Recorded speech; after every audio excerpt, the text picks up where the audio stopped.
இன்றைக்கி டேஸ்டியான மட்டன் தால்சா எப்படி செய்கிறேன்னு பார்க்கலாம். துவரம் பருப்பு, கடலைப்பருப்பு 10 மினிட்ஸ் ஊற வச்சு குக்கரில் சேர்த்துக்கலாம்.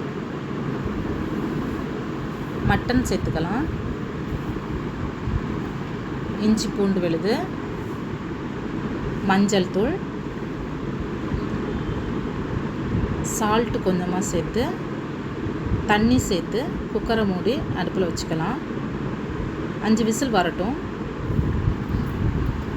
கடாய் அடுப்பில் வச்சுட்டு 2 டீஸ்பூன் நல்லெண்ணெய், சோம்பு, சின்ன வெங்காயம் நல்லா வதக்கி எடுத்துக்கலாம்.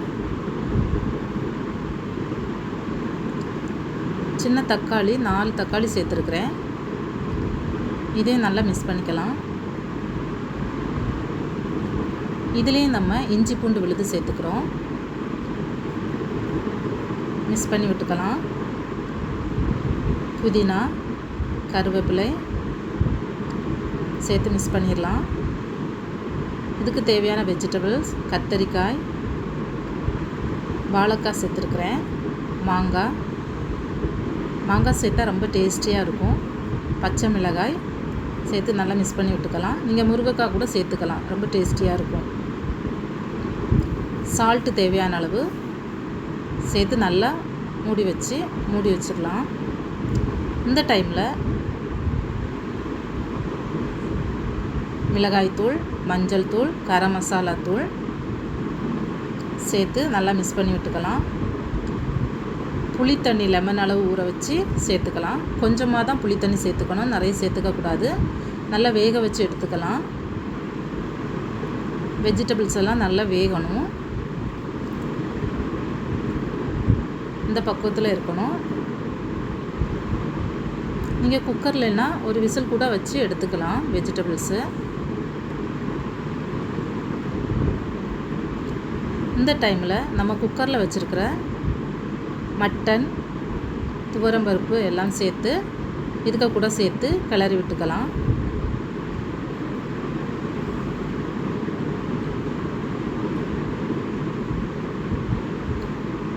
தேவையான அளவு தண்ணீர் சேர்த்துக்கலாம். நல்லா மிக்ஸ் பண்ணி விடலாம். தண்ணி ரொம்ப சேர்த்துடக்கூடாது.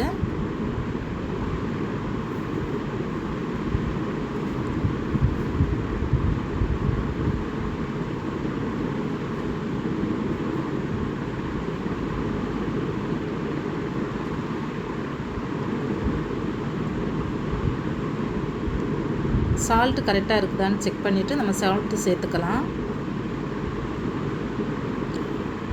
வெஜிடபிள்ஸ் எல்லாம் ரொம்ப குழஞ்சிடக்கூடாது. இந்த மாதிரி பக்குவமாக எடுக்கணும்.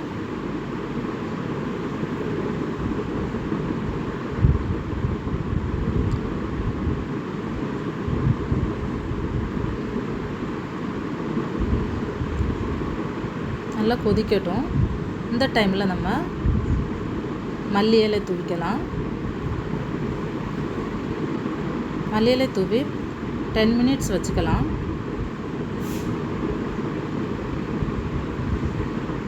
நல்லா வாசனையாக இருக்கும், ரொம்ப டேஸ்டியாக இருக்கும். இது பிரியாணி, சாதம், தோசை, இட்லி எல்லாத்துக்குமே சேர்த்து சாப்பிட்டுக்கலாம்.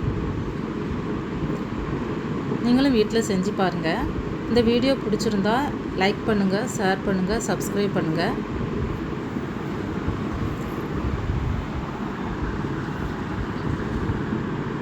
இந்த டைமில் நம்ம அடுப்பை ஆஃப் பண்ணிக்கலாம்.